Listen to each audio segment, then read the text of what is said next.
Las 9 de la mañana con 5 minutos y a esta hora tenemos que seguir hablando de buenas noticias y para ello ya está listo nuestro invitado, el escritor panameño Julio Ros Anguissola. Buenos días, señor Ros, bienvenido. ¿Nos escucha? Abra su micrófono para poder escucharle, ahora Sí, sí. perfecto, sí, ya lo vi. Gracias. Sí, muchas Gracias. gracias. Oye, muchas gracias por la invitación. Aquí estamos, pues, para presentar, hablar un poquito de buenas noticias, como tú. Buenas noticias, hablar de literatura y sobre todo este libro que usted presentó que se llama Yo Empresario, creo que va muy de la mano con los tiempos, el tiempo de la pandemia, en que la mayoría, un tiempo en el que la mayoría de la gente, por no decir que todo el mundo, comenzó a emprender. El libro tiene algo que ver con el tema de emprendimiento, ¿no? Sí, totalmente, totalmente. Y de hecho fue, mira, fue en la pandemia que le dediqué tiempo a preparar la segunda edición de este libro, ¿no? Así que, pues, toma en cuenta lo que estábamos viviendo en esos momentos de pandemia, el encierro y tal, pues, me permitió hacer cosas positivas. En vez de estar viendo Netflix, pues, trabajar un poquito en lo que era el Panamá nuevo, o el Claro. mundo nuevo en que tenemos que vivir ahora, ¿no? Y les ayudó, me imagino, señor Rojas, a plasmar ideas reales por lo que precisamente estábamos viviendo en medio de esta pandemia del COVID-19. Sí, sí, en el sentido de que yo planteo que no, un empresario no puede seguir pensando que va a manejar su negocio luego de la pandemia como lo manejaba antes. O sea, tiene que haber un cambio y ese cambio comienza por él, ¿no? Por eso un tanto esto de mi yo empresario, o sea, yo dentro de mi internalidad como empresario, cómo debo proyectarme, ¿no? Cómo debo estar abierto a saber de que tiene que haber otra forma de hacer las cosas y saber escuchar, porque mucho es de eso, ¿no? De repente con la edad, tal vez, muchas personas sienten que, bueno, si lo han hecho toda la vida de una manera, es la forma correcta y eso depende de los tiempos. Hay tiempos antes, muchos años atrás, uno podía apuntar y disparar con una escopeta. Ahora, para poder ser certero en los negocios, tienes que usar una mira telescópica porque las probabilidades de equivocarte son más altas y también tienes un problema de márgenes. Antes los márgenes en los negocios eran amplios, ahora los márgenes se han reducido y eso te obliga a ser muchísimo más eficiente que era como lo podrías haber hecho hace 20, 30 años, ¿no? Cada vez hay que ser mucho más eficiente. Y de ese tipo de cosas, pues, se plantea el libro, ¿no? O sea, que este libro pudiera ser una guía para quienes quizás están en el proceso que ya empezaron, que ya emprendieron un negocio, pero que quieren fortalecerlo. Pudiera ser un servir de guía, yo empresario. Sí, por supuesto que sí. Yo tengo otro libro que ya tiene 5 ediciones y que ahora mismo estoy trabajando en la siguiente edición, Uh que -huh. se llama precisamente guía. Ahora mencionas la palabra guía, guía práctica para el empresario. Pero mi yo empresario es un antes y yo digo un después también. El antes, bueno, yo tengo que plantearme, oye, ¿debo seguir yo trabajando para alguien o yo debo plantearme que yo debo emprender? Porque muchísima gente quedó sin trabajo con la pandemia. Entonces, es un problema de que si tienes 40 años, 50 años y tú dices, ¿y ahora? ¿Y ahora qué? ¿Ahora qué hago? ¿No? ¿Cómo puedo seguir adelante? Entonces, el libro, la guía práctica te da los pasos, ¿no? Cómo debes hacer para arrancar el negocio. Pero ese antes de esa toma de decisión, hay un capítulo que se llama Independencia Financiera, un camino obligado o una decisión, ¿no? Entonces, si me botan del trabajo por toda la pandemia y todos los enredos que pasan hasta hoy, todavía pues no salimos de enredos, entonces, pues, y quedas cesante, ¿qué tienes que hacer? ¿Cómo manejarte? Y lo otro es, bueno, tú tomas la decisión de salirte porque ya no toleras seguir amarrado porque tienes un sueño, que eso es lo más bonito. Yo siempre he pensado que en Panamá, y por eso un poquito lo del millón empresario, yo siento que aquí todos tenemos un geniecillo que te hace querer hacer cosas, querer independizarte, querer hacer tu propio negocio. Y muchísima gente sale de su trabajo y sale para su casa a redondear un salario, ¿verdad? A trabajar, a seguir trabajando, haciendo cosas y muchas veces hacer las cosas que a él le gusta, la que Dios le regaló un talento natural para hacer, pero no se atreven a tirarse a la candelada porque tienen demasiada deuda. Que eso, de alguna manera, yo planteo es que la esclavitud moderna es el crédito de consumo. Claro. Fíjate con qué facilidad uno consigue crédito de consumo.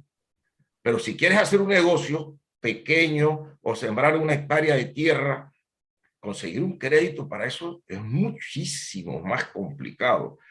Pero para irte a pasear o comprar un carro, eso es más fácil, claro. Muchísimo más fácil. Entonces, es como entre más endeudado estás, más prisionero estás, ¿no?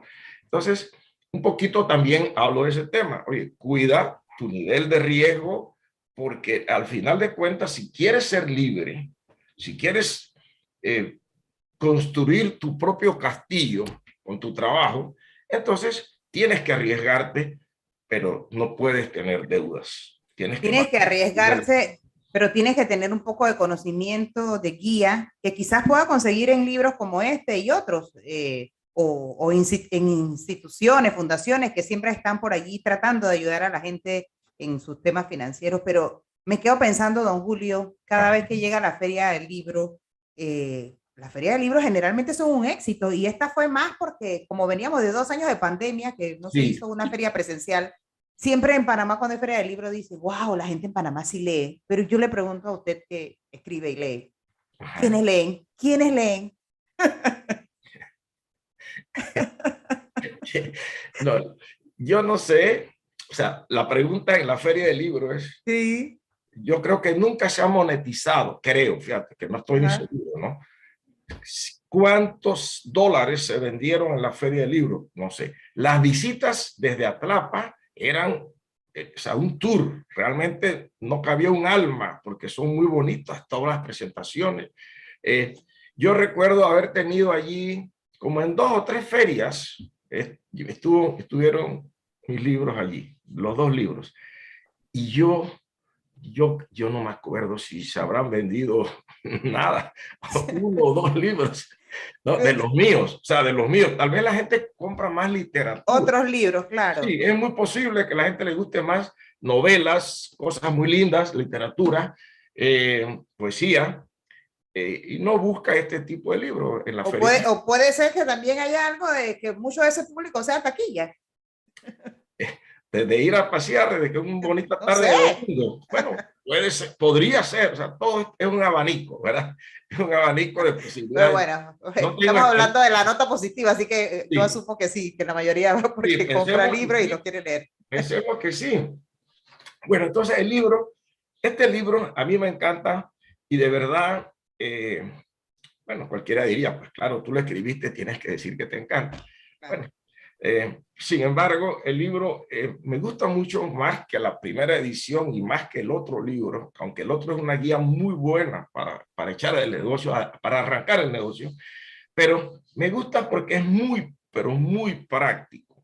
Entonces yo digo aquí que yo he resumido en este libro mi vida, muchos años de mi vida como consultor gerencial, viendo pues una cantidad grande de empresas de todos los tamaños, y escribo en el libro muchos ejemplos, ¿no?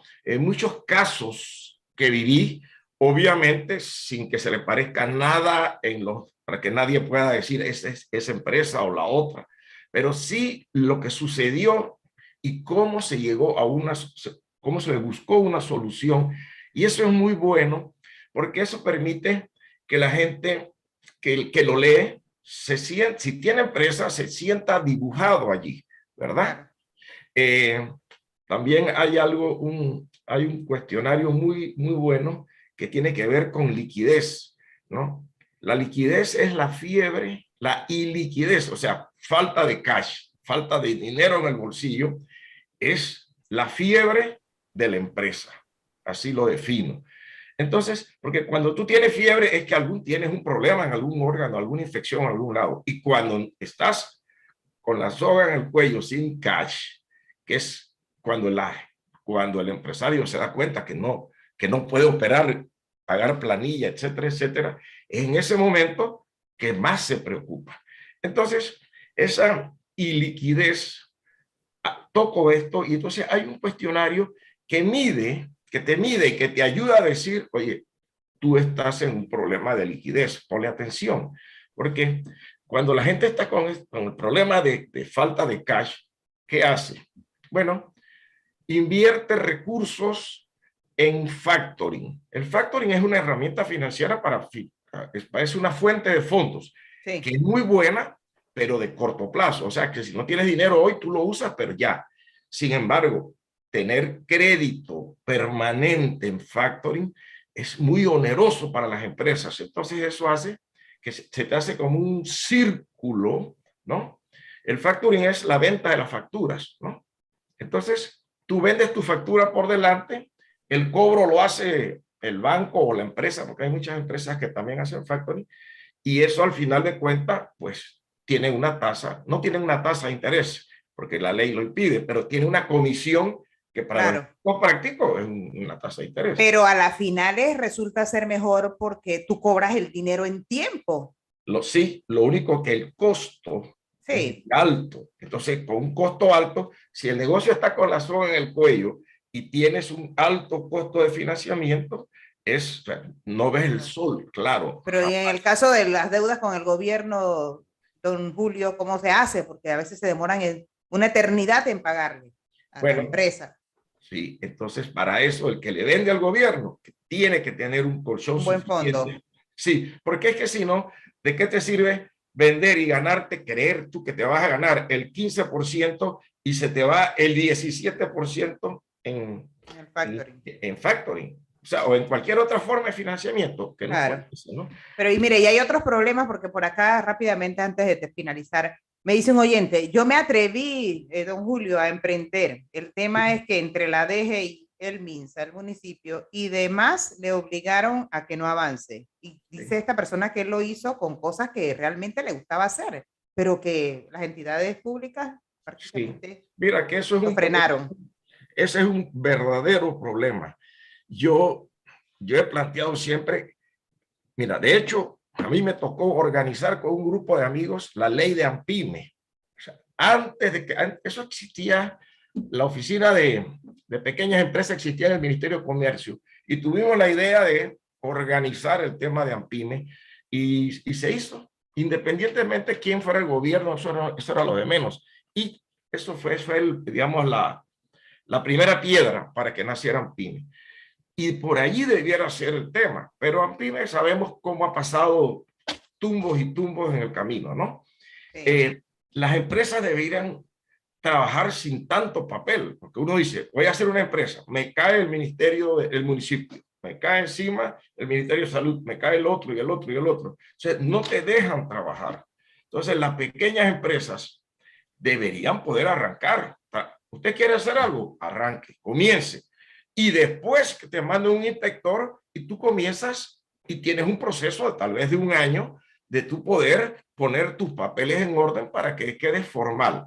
Pero si esa motivación, ese empuje que tú tienes por hacer la empresa ya, te sí. lo quitan con tanto papeleo, cuando ya vas a poder abrir la puerta, oye, ya estás cansado. Ya te cansaste y te quitaron las ganas. Sí. Y los pocos reales que tienes para comenzar, pues ya se te fueron pagando en timbres y en no sé si timbres, pero lo que sea, ¿no? Entonces, yo creo que hay que ser un poco más libre, dejar que el mercado fluya y que la gente haga el negocio Claro. que tiene que Hagan hacer. sus negocios legales, que no se Sí, conviertan en una carga para el gobierno, sino que resuelvan sus situaciones económicas así sin es. tener que pedirle $1 al gobierno. Sí, porque eso es Sí, una belleza. Yo planteo en el libro, por ejemplo, que tú cuando te gradúas en la universidad, o sea, tú no tienes que haberte graduado en ninguna universidad para abrir una empresa, por claro. supuesto, pero si tú te gradúas en la universidad y en la universidad es nuestra, la Universidad Nacional donde yo estudié,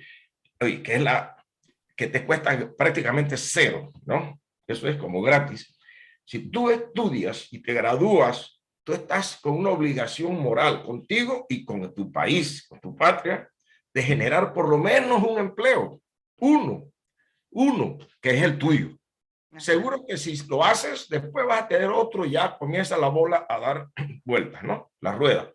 Pero si todo el mundo estudia para ir a tocarle la puerta a alguien que le dé empleo, pues no puede ser. Sí. O sea, la gente tiene que dejarla que corra y que pueda emprender y que lo que aprendieron en la universidad vaya y ve de verdad si sabe en el mercado, no sentado pues en un escritorio haciendo nada o buscando trabajo, Don engrosando. Julio, qué gusto hablar con usted esta mañana. Lamentablemente se me acabó el tiempo, pero necesito que nos diga a mí, a los oyentes, dónde pueden conseguir el libro Yo Empresario. Sí, se llama Mi Yo Mi Yo Empresario. Empresario. Sí. Bien, lo puedes conseguir en Amazon y sí, en Amazon. Ahí vas, lo encuentras. Pero hay personas que no lo encuentran, pues no manejan el tema. Así que lo pueden conseguir también en Rivesmith. Rivesmith en Multiplaza, en Bellavista, en Transímica, en Brisas del Golf, en Costa del Este. En todos esos lugares está el libro en el Rivesmith. Y en Kindle lo puedes también comprar muy barato porque eso ¿Qué cuesta? en Kindle. O sea, en Amazon, pero en Amazon te lo mandan físico si tú quieres, ¿no? Ajá. Pero también lo puedes comprar en Kindle, que ahí te dan, ahí te lo dan, vale como $6, imagínate. ¿Y en físico el libro, en los Ríos Smith, cuánto cuesta? Vale 20 o $22, Okay. que es lo mismo que vale en Amazon. Claro. Eso es lo que es. Don Julio, muchísimas gracias por haber Oye, estado con nosotros esta no, mañana. gracias a ustedes por permitirme conversar acá. Gracias. Muchísimas gracias. Hasta luego. Saludos a Edwin. Bye. Ay, 9:22 minutos en la mañana y tenemos que seguir hablando.